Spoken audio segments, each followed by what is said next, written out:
France is preparing to end its health emergency by April the 1st, so says the French Prime Minister, Jean Castex. He's presented a bill in the National Assembly aimed at establishing a so-called long-term health emergency management regime.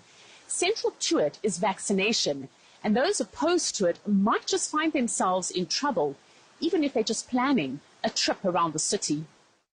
The Prime Minister may, under the plan measures, make the movement of people and their access to transport subject to presenting test results showing that the person is not infected following vaccination or remedial treatment. According to some politicians, the measure will leave unvaccinated people feeling as though they're second-class citizens. If this bill has really been tabled, it must be fought by all elected officials and citizens committed to democracy and freedom. In the face of this senseless deviation, it is up to us to bring the government back to a semblance of reason.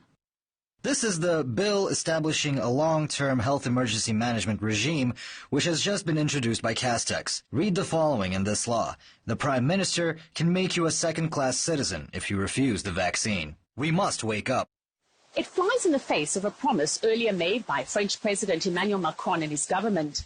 They assured skeptics that the anti-COVID vaccination, which begins on Sunday, would be purely voluntary. I want to be clear. I will not make the vaccination mandatory. But the idea of restricting certain freedoms for vaccinated people has been mentioned several times in public debate since this presidential announcement.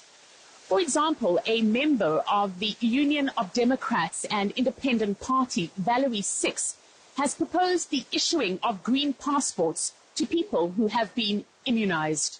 We could take the example of Israel, which grants each vaccinated person a green passport, allowing them to go to places of culture and to restaurants, and to get back.